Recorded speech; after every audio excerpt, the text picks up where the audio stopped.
आदरणीय दर्शक महानुभावहरू नमस्कार। नमस्कार। तनहु टेलिभिजनको प्रस्तुति तनहु संवादमा यहाँहरूलाई स्वागत छ। म बाबुराम खनाल। आजका हाम्रा अतिथि हुनुहुन्छ प्रेमबहादुर सुयेल थापा। प्रेमबहादुर सुयेल थापा वन विज्ञानको विद्यार्थी पनि हो, सामाजिक कार्यकर्ता पनि हो र अहिले केमिन कालिका महमाई केमिन कालिका मन्दिर व्यवस्थापन निर्माण समितिको उहाँ संयोजक पनि हुनुहुन्छ। त्यो मन्दिर धेरै पुरानो मानिन्छ, सेन राजाको पालातिर चाहिँ पुगिन्छ त्यो खोतल्दै जाँदा भनेर सुन्छौँ। उहाँसँग आज त्यही कालिका मन्दिरकै सेरोफेरो, त्यसमा त्यहाँ के काम भइरहेछन्, त्यहाँ किम्वदन्ती के छ, विश्वास के छ, त्यसको व्यापकता कति छ, त्यो बारेमा उहाँसँग कुराकानी गर्दैछौँ। यहाँलाई स्वागत छ प्रेमजी संवादमा। धन्यवाद र सम्पूर्ण दर्शक वर्गलाई मेरो नमन। र अब यो कालिका, यसको शुद्ध नामबाट सुरु गरौँ। केमिनकोट महामाई कालिकाको मन्दिर यो तपाईँको समुद्रको सतहदेखि 1230 मिटरको उचाइमा रहेको छ। र जब तनुङसुर चाहिँ 1245 हो, जम्मा 15 मिटरको मात्रै फरक हो उचाइमा। र अब त्यहाँको पुराना कुराहरू गर्दै जाँदाखेरिमा मलाई पनि एकदम चासोको विषय सबैले, अब एउटा हाम्रो त्यहाँको स्थानीय संस्कारको कुरो पनि भयो, संस्कृतिको कुरो पनि भयो, सभ्यताको कुराहरू पनि भयो, परम्पराको कुराहरू पनि भयो। त्यहाँ मन्दिरलाई विस्तार गर्दै गर्दै गर्दै जाने कुराहरू गर्नुपर्छ भनेर भनियो। अब यो मैले आफ्नो अध्ययनमा तपाईँको तनुङसुरको राजा चाहिँ भृङ्गिसेन हुँदाखेरिमा जताततै आक्रमण गर्ने, अब यो युद्ध लड्ने, ढुङ्गा लडाउने,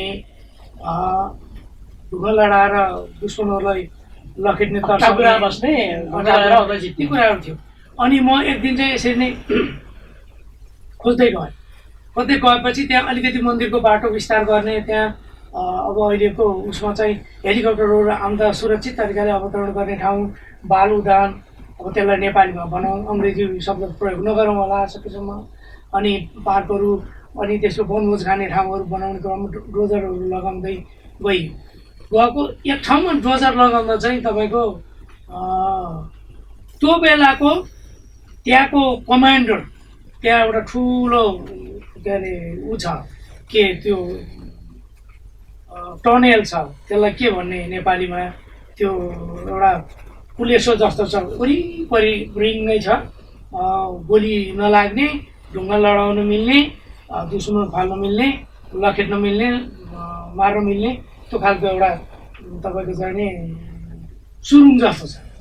अनि त्यहाँ गयो गएर डोजर लाउँदै गएको त एक ठाउँमा त तपाईँको हाँडी फेला डोजरले फुटायो। कति सय वर्ष अगाडिको हो, कति सय वर्ष अगाडि हाँडी फेला। अनि मैले भने बाबु यो हाँडी राख्नुपर्छ है, फुट्यायो भने राखौँ भने मैले सुरक्षित राखेँ। त्यसपछि खोतालले गएको सिलौटो फेला पऱ्यो। मसला पिनी अर्को त्यो लोहोरो फेला परेन, सिलौटो फेला पऱ्यो। अब यसलाई पनि राख्नुपर्छ भनेर त्यहाँ राखिया छ। त्यसपछि अनि खोज्दै गएको त या कुखुरालाई पानी खुवाउने हो या सुँगुरलाई पानी खुवाउने हो। त्यत्रो त खोपिलो भएको ढुङ्गाको टुँड फेला पऱ्यो। यो कुन सालको कुरा हो तपाईँहरूले? यो आजभन्दा 3 वर्ष अगाडि जस्तो फेला पऱ्यो, 3 वर्ष जस्तै। अनि त्यसपछि मैले यसलाई सुरक्षित राखौँ। र यो जुन तपाईँको प्राकृतिक संरचना छ, यो तपाईँको नेचुरल ल्यान्डस्केप छ, यसलाई कति पनि नबिगारौँ है। डोजरले यो खोल्छी अलिअलि संयम, हेलिकप्टरको चाहिँ बस्ने ठाउँ बनाऊ, यो अँगेर घाँस पनि हो, अनि यो एक प्रकारले लोपुदै गएको जाति हो, प्रजाति हो। लाली गुराँस नछौ है डोजर, यो छुँदै नछौ, जे हुन्छ भनेर गर्दै गइयो, राखियो। अब त्यहाँ चाहिँ शमशेरबहादुर थर, मलाई थाहा छैन भन्ने चाहिँ त्यहाँ कमान्डर थिए कालिकाको मन्दिर। अनि त्यो कालिकाको मन्दिरको कुरा कति कुरा आएर त्यहाँ यहाँले चाहिँ ठक्क भन्नुपर्ने कुराहरू टकटक गर्नु होला, छोटोमा धेरै कुरा भन्नु होला। खास चाहिँ यो कति सय वर्ष अगाडिको हो, यो कसले स्थापना गरेको चाहिँ हो त्यो खालको एकचोटि ठ्याक्क मिति भन्न सक्नुहुन्छ? मिति टक्रकै सक्दिनँ म, तर म के भन्छु भने हामीसँग भएको चिजहरू कति कति वर्ष अगाडिको 1600 अब जस्तै भृङ्गी सेनको पालादेखिका कुराहरू आउँदा र त्यो मोर्चाहरू खनेको देख्दा यो 15औं-16औं शताब्दीदेखि भन्ने मेरो ऊ छ, मेरो आफ्नो अध्ययन हो। 15औं-16औं शताब्दीदेखि होइन। अब तपाईँको यसलाई 300-400 वर्ष अगाडि पनि भन्न सकिएला, 500 वर्ष अगाडि पनि भन्न सकिएला, काहीँ लिखित फेला पर्दैन। अझै पनि खोज्दैछु म, त्यस्ता चिजहरू फेला पऱ्यो भने मैले फोटो खिचेर पुरै राखेको छु। ल अब कुरा गरौँ त्यो कालिका बाहेक किम्बदन्ती के छ? के भनिदिए आइहाल्छ त्यो कालिकाले के चाहिँ होइन मान्छेका आकाङ्क्षा के पुरा गर्ने? अब किम्बदन्ती के हो? एक थरी पुराणोमा के अरे मान्छे जो पूर्वजहरू हुनुहुन्थ्यो जसलाई त्यसले खोतलेर हेर्नुभयो, विभिन्न जात जातिका हुनुहुन्थ्यो उहाँहरू, अनि उहाँहरूले त्यसलाई ऐतिहासिक रूपमा ल्याउँदै गर्नुभयो। उहाँहरूले के भन्नुहुन्छ भने गोर्खाको गोरखकाली चाहिँ दाई हुन अरे, क्यामिन गोर्खा महामाई कालिका चाहिँ बहिनी हुन अरे। ए उनी दाजु यी बहिनी। अब यो मन्दिरमा तपाईँको हाम्रो त्यहाँ एउटा त्यहाँ थुप्रै अलिकति कुरा मेरो थाहा छैन। सेन राजाको कुरा गर्नुभयो।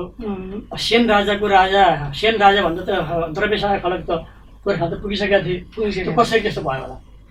अब यसलाई नमान्ने आधार पनि छैन मसँग, किनभने मैले यसलाई अझै खोज्नुपर्छ, 2-4 लेखहरू पढ्नुपर्ने हुन्छ। म यसलाई खोजेपछि फेरि अर्को पटक चाहिँ यहाँहरूलाई म प्रस्तुत गर्नेछु, अथवा गर्छु। मेरो चाहना पनि त्यही हो। मतलब गोर्खा कालिका दाई, केमेन कालिका बहिनी, यस्तो कुराहरू भयो। अब शक्तिको मानेमा के भन्छन् बुढापाकाहरू?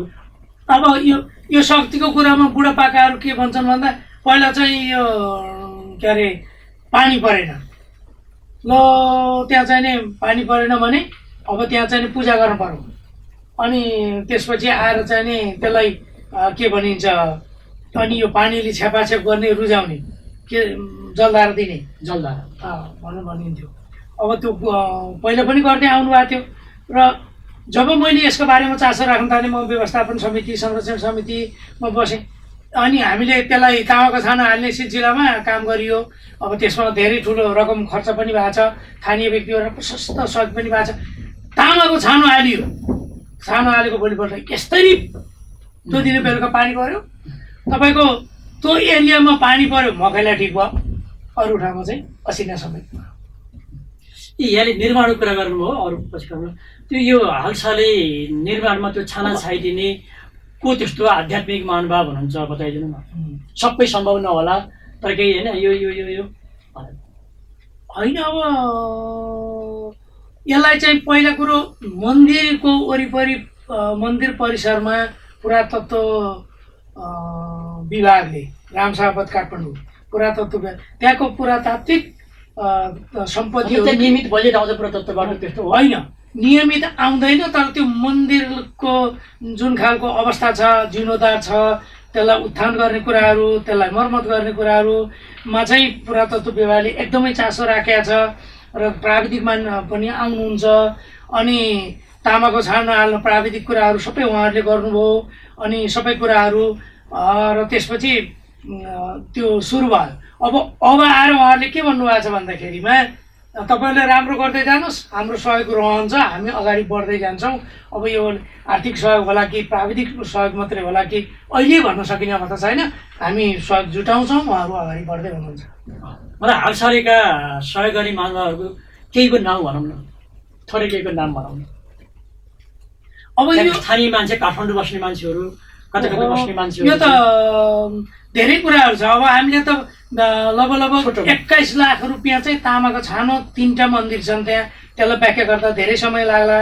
अनि तपाईँ त अब यसलाई कसरी व्याख्या गर्नु पर्यो भन्दा, एउटा मर्मदेवी भन्ने मन्दिर पश्चिममा छ, अनि मूल मन्दिर बिचमा छ, कन्यादेवी भनेर पूर्व अर्को मन्दिर छ। 3टा मन्दिर छन् है। त्यो 3टा मन्दिरमा बिचमा तामाको छानो हालिएको छ।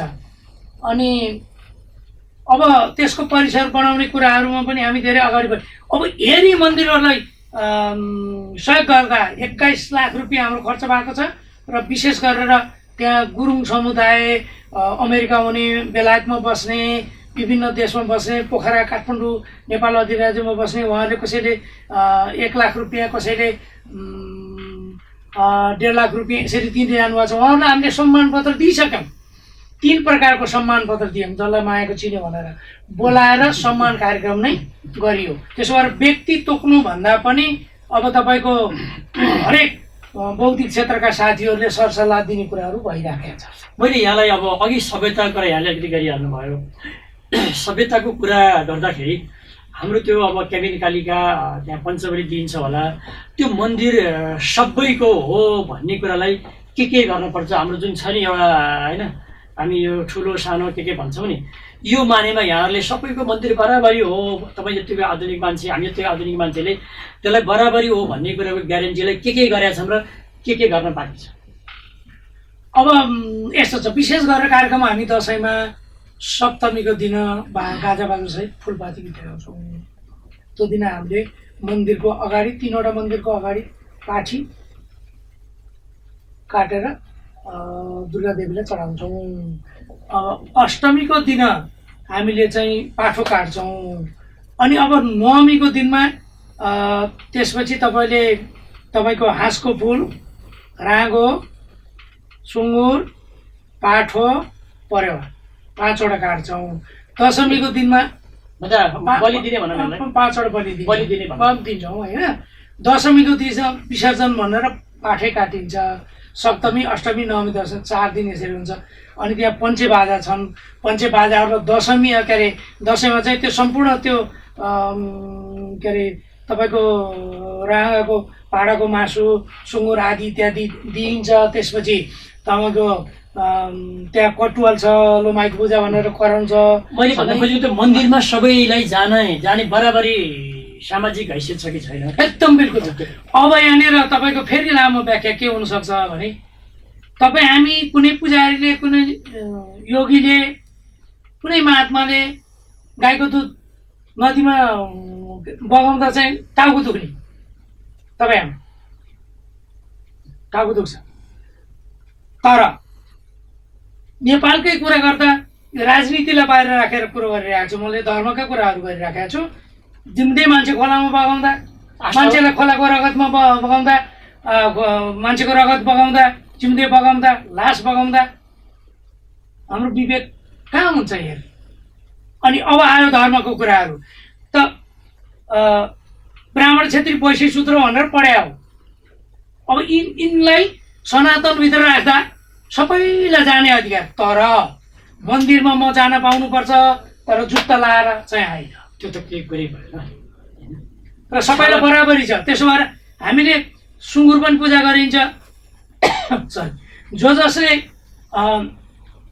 खानुहुन्छ, खाने वर्गले खानुहुन्छ, पाडो खाने वर्गले खानुहुन्छ, लैजानुहुन्छ। त्यसो भएर सबैलाई समान छ। मन्दिरमा जुत्ता पकाल्नुपर्छ, अनि भित्र जान पाइन्छ, धोइदिन पाइन्छ। त्यहाँ जात जाति आदि इत्यादि भन्ने कुराहरू छ, बिल्कुल छैन। र त्यही प्रसङ्गमा मैले योगीको कुराहरू पनि राखेँ। अब यहाँसँग कुरा गर्दै जाँदा यहाँ चाहिँ अब जागिरी नेपाल सरकार अस्ट्रेलिया पनि हुनुभयो, समृद्ध मुलुकतिर पनि बसेर आउनुभयो। अब यो क्याबिन कालिकाको चाहिँ श्रीवृद्धिका लागि, त्यसको चाहिँ उन्नतिका लागि अन्त देखेर आउनुभएको कारणले के गर्ने योजना बनाउनु भएको छ, जसले गर्दाखेरि त्यो सुन्दर होस्, त्यो चाहिँ होइन हरेक मानेमा त्यो होइन राम्रोमा गनियोस्, त्यो धरोहर बनोस्। त्यसका लागि तपाईँले के योजना बनाउनु भएको छ? कहाँ मास्टर प्लानबाट कहाँ पुग्ने योजना बनाउनु भएको छ? त्यसलाई संरक्षण सम्वर्धन गर्न के योजना तयार गर्नुभयो?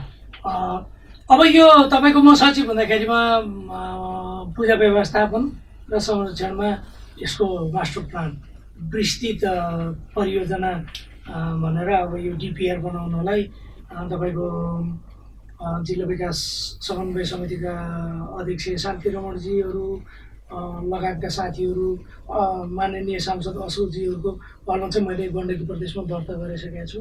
तर अब यो कहाँनिर छ मलाई पनि थाहा छैन है। यसको डिपिआर नगरिकन हुँदैन भन्ने एउटा मेरो मान्यता हो। र अब जहाँसम्म विदेशको मन्दिरमा जानुहोस्, तपाईँको प्रसाद खान पाइन्छ, मन्दिर वरिपरि फोहोर हुँदैन, असभ्य बोल्दैनन् कुनै पनि ठाउँमा, अनि यस्तो खोलामा दुध बगाउने, चामल बगाउने, फलफुल बगाउने हुँदैन।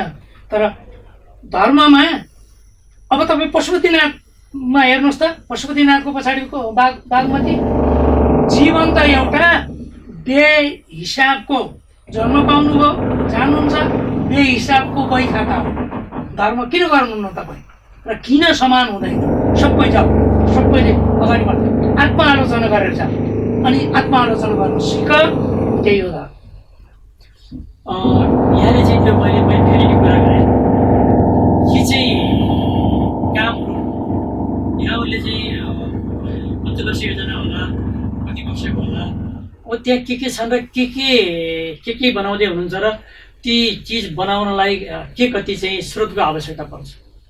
अब स्रोत भनेको पहिला कुरो त मैले यो डिटेल प्रोजेक्ट रिपोर्ट भनेर डिपिआर भने त्यो नबनाइकन त्यत्तिकै अगाडि बढ्न सकिने अवस्था छैन। किन छैन भन्दाखेरिमा तपाईँको गोरखकालीको पनि मैले कुरा गरेँ। अब यो प्रसिद्ध के अरे तपाईँको द्रव्यशालादेखि पालाकोदेखिको त्यो मन्दिर, त्यो इतिहास त्यो सिकेको, अनि तपाईँको सामान्य मानुङकोटमा जाँदा मानुङकोटबाट म्याराथन दौड गरेर पुलिमारिङ जाँदा हाम्रो क्यामिनलाई अब मार्ग बनाउनु पर्छ भन्ने एउटा सोच मेरो त्यहाँ रह्यो। र त्यसलाई जुन तपाईँको अब अङ्ग्रेजी शब्द राख्नै पर्ने भयो, डोमेस्टिक टुरिज्म यस्तो राम्रो अगाडि आइराखेको छ। तपाईँको त्यो कोर्थोक वरिपरि मन्दिरका वरिपरि मात्रै होइन, तिनमा एउटा बस माथि जान्छ, एउटा अर्को बस तल आउँछ, तिनमा हरेक दिन हरियो साग, पिँडालु, तरुल, कुखुरा, ती सबै चिजहरू तपाईँको चाहिँ नि गाउँमा उत्पादन भएका दमौली बजारमा बस्ने छोरा नाति भाइपछि काठमाडौँ पुगेर ल्याइएको छ। त्यो त धेरै ठुलो कुरो हो नि, त्यो त हामीले बनाएको कुरो हो। त्यसमा काहीँ बजेटको आवश्यक परेन। अब बजेट कहाँ पर्छ भन्दा बाल उद्यान बनाउने कुराहरू, अनि त्यहाँ वनभोजको कार्यक्रमहरू सुरु गरिसकिएको छ। अब अर्को कुरो तपाईँको चैते दसैँमा मेला लाग्थ्यो, पहिला मेला लाग्थ्यो, त्यहाँका वरिपरिका व्यापारीहरूले तरुल, भट्ट, चिउरा, पिँडालु उसिनेर बेच्थे, सकरखण्ड उसिनेर बेच्थे, गुरुङले रोटी रक्सी बेच्थे। रक्सी भनेको चाहिँ यो कुनै तपाईँको के भन्ने त्यसलाई अवैधानिक कुरो होइन, मदिरा भनौँ, मदिरा मदिरा ल घरेलु मदिरा, यो कुनै होइन। अब अहिले त्यहाँ पिकनिक हुँदाखेरिमा अस्ति सम्मान कार्यक्रम चन्ददाताहरूको स्पेसिफिक नाम भनिदिनुहोस् भन्दा पनि सबैलाई बोलाएर मायाको चिनो भनेर प्रमाणपत्र दियो। त्यसमा चाहिँ 3वटा वर्ग राखिएको थियो, 5,000सम्मको, 10,000सम्मको, के अरे 25,000सम्मको, 25देखि माथि 1 लाख 1.5 लाख दिने। त्यो बेलामा चाहिँ त्यहाँ कार्यक्रममा मैले भने यत्रो दुःख गरेर मन्दिर बनाइयो, अब यो मन्दिरको चाहिँ उद्घाटन भन्ने नराख, मन्दिरको त उद्घाटनै हुँदैन नि। मैले यहाँ के कुरा गरेँ भने गाउँबाट मान्छे विस्थापित भए भन्ने कुरा भनिरहँदा त्यो भनेर बसिरहने कि गाउँमा चाहिँ के उत्पादन गर्ने, त्यो जुन खालको कुरा अहिले गर्नुभयो नि, हामीले यी चिजहरू उत्पादन गर्छौँ। अरू थप त्यहाँको चाहिँ जग्गा ठुला गराहरू बाजो भएको देखेछ कतै, ती गराहरू बाजो नरहन् भन्नलाई के काम गर्न चाहिँ आवश्यक ठान्नुहुन्छ र लगानी गर्ने अथवा म कृषि उत्पादन गर्छु भन्ने मान्छेलाई यहाँबाट कसरी आकर्षित गर्नुहुन्छ? अब मैले आफ्नो व्यक्तिगत रूपमा भन्नुपर्दा चाहिँ मेरो गाउँमा चाहिँ 5वटादेखि 25वटा बाख्रा हरेकको घरमा छन्। हामी 20 वर्ष 25 वर्ष अगाडि नि 20 गर्थ्यौँ, अहिले 21 घर हुँदैछौँ। त्यसका लागि धेरै ठुलो लगानी गर्नु पर्यो होला। र त्यसो भएर मैले जीवनमा एउटा स्कुलको शिक्षक तथा अभिभावक समूहको अध्यक्ष छु, एउटा कालिकाको मन्दिर, यो 2टा भन्दा बाहेक मैले काम पनि गरेको छैन। मसँग ती कुराहरू छैनन् पनि, र काहीँ कसैसित माग्नुपर्ने कुन वरियता हो, सामाजिक कुन मेरो मर्यादा हो, कसले मूल्याङ्कन गरिदिने हो, त्यसको नाप्ने प्यारामिटर कोस कहाँ छ, त्यो मैले खोजेर ल्याएन। र यी गर्दा सबैभन्दा ठुलो बाख्रा पालनका एउटा कुराहरू आयो, त्यो गर्नै पर्ने, अगाडि बढाउनु पर्छ। जसरी बन्दीपुरको छापमा बाख्राको बारेमा हामी सिक्न जान्छौँ, त्यसलाई एउटा क्लस्टर बनाउनु पर्छ भनेर म अहिले पनि लागिराखेको छु। त्यस्तै मौरीको कुराहरू आयो, अहिले लगभग तोरी छर्ने, तोरी छर्नु पर्यो। तपाईँको तोरी मात्रै होइन, तपाईँले मेरो काहीँ फेसबुकमा, इन्स्टाग्राममा, ट्विटरमा खोल्नुभयो भने मैले ट्र्याक्टर चलाइरहेको फोटो छ। मैले अहिले पनि पाखेधान रोपेँ, गाउँमा दाइँ हालेँ है, अनि पाखेधान रोपिदिएको त राम्रो भयो त, 15-20 भारी पराल पनि भयो। अनि यी कुराहरू गर्न त अब तपाईँ यो सैद्धान्तिक कुरामा यी भन्नुभन्दा नि पहिला तपाईँ एक्सनमा जानुहोस्, कृषिमा एक्सनमा जानुपर्छ र त्यो क्षेत्रमा राम्रो हुने भनेको तल्लो क्षेत्रमा चाहिँ यो आँप लिची वैज्ञानिक तरिकाले एउटा अति राम्रो हुन्छ। अब तल खेतमा चाहिँ एभोकाडो राम्रो हुन्छ। अब यो कसले हेरिदिने हो? माथिल्लो क्षेत्रमा जस्तो कालिकाको मन्दिरमा ल यसलाई एउटा सुन्तला क्षेत्र, यसलाई कागती बनाऊ, यो डिपिआर पछि गर्ने हो भनेर मैले प्लानिङ नै गरेको छु। अब यो सबै कुरो अहिले म यहाँ भन्न सक्दिनँ। यसलाई कागती, यसलाई सुन्तला, हेर यहाँ कुखुरा कालिज पाल्ने, वनका जनावरहरू गर्ने, एकदम त्यसलाई। तर डिपिआरमा आउनु पर्यो, सबैले चासो राखिदिनु पर्यो, सञ्चारमा आउनु पर्यो। यति सजिलो तपाईँको बहस गरेर हाम्रो यो छलफल गरेर मिटिङ गरेर चौतारा चाहिँ हुँदैन। यी कुराहरूमा चासो राखिदिनु पर्यो भनेर। अब तपाईँले त्यो कुरा गरिरहनु भयो, राम्रो काम गर्नु भएको छ, तर मान्छे चाहिँ कम छन्, कसरी गर्ने? अब मान्छेलाई अब बढाउन तपाईँको अहिले नेपालको राष्ट्रिय समस्या भनेको विद्यालय चाहिँ अरू विद्यालयमा समायोजन गर्ने, दरबन्दी घट्ने, मास्टर जोगाउने। अब यी कुराहरू मै आफै अध्यक्ष भएकोले मै भोगिरहेको छु त। विद्यार्थीहरू कति छन् भन्यो भने म सिधा भन्छु, तपाईँहरूका चाहिँ एक पाथी होला, मका चाहिँ मोटी छन्। यसरी सङ्ख्या नसोध्नुहोस्। तपाईँ क्याबिनेट माविको अध्यक्ष तथा शिक्षक तथा अभिभावक सङ्घको पिटिओको अध्यक्ष म। अनि व्यवस्थापन कार्य टिकाबहादुर गुरुङजी हुनुहुन्छ। र त्यो फर्काउनलाई यहाँको मान्छेहरूलाई गाउँमा फर्काउनु पर्यो। गाउँमा फर्काउनलाई सबैभन्दा ठुलो कुरो कृषि, एकदमै कृषिमा जानु पर्यो। यो कृषि भनेको प्रधानमन्त्रीको आधुनिकीकरण पनि होइन, यो कृषि दशक पनि होइन। तपाईँको एकदम ह्यान्ड टु ह्यान्ड तपाईँको क्यास दिएर ल हेर यो गर, ल सैछाप गर, यति पैसा अनुदान हो, यो काम गर भनेर त्यसरी अगाडि बढाइयो भने अब मान्छे पर्किएर तपाईँको के अरे यो टुरिज्म बढ्ने। हामीसँग समय त्यति धेरै छैन। छोटोमा के भन्न चाहनुहुन्छ जो क्याबिन जो त्यो बेल्टका मान्छेहरू जहाँ जहाँ हुनुहुन्छ, उहाँहरूले हामीलाई देख्नुहुन्छ, हाम्रो कुरा सुन्नुहुन्छ, के हो हाम्रा दर्शकहरूलाई यहाँले के भन्न चाहनुहुन्छ? अब पहिलो कुरो त अब मैले कसरी प्रस्तुत गरेँ, कति कुराहरू छुटे पनि होलान्। अनि अब तपाईँको त्यहाँ दर्शकहरूले कति कुराहरू उहाँहरूले आत्माले चाहेको कुराहरू मैले यहाँ प्रस्तुत गर्न सकिनँ होला। समय सन्दर्भ त्यसलाई पनि ख्याल गर्नु पर्यो। र सबैभन्दा ठुलो कुरो यो मानिस ठुलो दिलले हुन्छ, जातले हुँदैन भनेर कुनै कविले भन्नुभएको थियो, महाकवि देवकोटाले। महाकवि देवकोटाले। अनि तिनै कुराहरूलाई हामीले जहिले पनि सोचमा राख्नु पर्यो। र तपाईँको अब पनि कार्ल मार्क्सले के भनेका छन् भने निशा, सोच र परिवर्तन चाहिँ हामी त्याग्नै सक्दैनौँ भनेर कार्ल मार्क्सले भनेका छन् एक ठाउँमा। हो, यी तिनवटा कुरा त तपाईँको व्यवहार, तपाईँको आचरण, यी दुईवटा कुराहरू परिवर्तन गर्नु भएन भने म यहाँ बोल्नुको अगाडि पनि केही औचित्य छैन। कतिले बुढेसकालमा आउनु, मैले कुरा बुढेसकालमा आउनु, तपाईँले आफ्नो के अरे समग्र साथीहरूलाई गाउँमा आउनुहोस्, काम गरौँ, परिवर्तन गरौँ भन्नुहुन्न? एकदम बगाइदा। मैले 4-5वटा खसी पालेको छु, 15-20वटा लोकल कुखुरा छन्। हिजो 2टा कुखुरा बेचेर त्यही पैसाले म यहाँ दमौडी आएको छु। अनि त्यो त देख्नुभयो होला उहाँहरूले। म त्यो भिडियो सिडियो हालेर फेसबुक आदि इत्यादि चलाएर अरूलाई पीडा दिन चाहन्न। म यो फेसबुक चलाएर पीडा दिन चाहन्न। त्यहाँ कमेन्ट लेखेर, त्यहाँ मेरो स्ट्याटस लेखेर सबै साथीहरूलाई मैले यो सम्पर्क निर्मला हाई स्कुलमै पढ्ने अरू विभिन्न क्षेत्रमा बस्ने साथीहरूलाई एउटा चौतारी बनाएको छु, निर्मला हाई स्कुलको ब्याच भनेर। त्यहाँभित्र धेरै साथीहरू हुनुहुन्छ, उहाँहरूलाई थाहा पनि छ कतिले के गर्नु पर्यो कृषिमा भनेर सोध्नुहुन्छ। म भन्छु पहिलो म आएको ठाउँ आएर हेर्नुहोस्। हाम्रो त कस्तो परम्परा छ भने म गइती मकै गोडिरहेको छु, 11 1 मान्छे आएर के गर्नुभएको देख्नु भएको छ त? के गर्नुभएको? पहिला एक्सनमा जानुहोस्, काम गर्नुहोस्। अहिले मेरो 400-500 कागती म काठमाडौँ गएको बेलामा राति डढेलो भुत्किएर सुहा भयो। मैले सुक्को सरकारी कहीँबाट ल्याएन। कागती टिमुर अनि रुद्राक्षे, हर्रो अनि अमला यी गर्दाखेरिमा मेरो 20 रोपन जग्गा स्वाभा छ। अदुवा मात्रै मेरो लगभग तपाईँको 200 क्विन्टल जति पोलियो, बाक्लो छापो भएकाले सर्ट भयो अदुवा। अस्ति सर्ट भयो मेरो। तर म अहिले पनि धैर्य लिएको छु। अब ती फोटो भएदेखि म अहिले यहाँ झलाचा देखाइदिन्थेँ, मसँग ती फोटाहरू पनि छन्।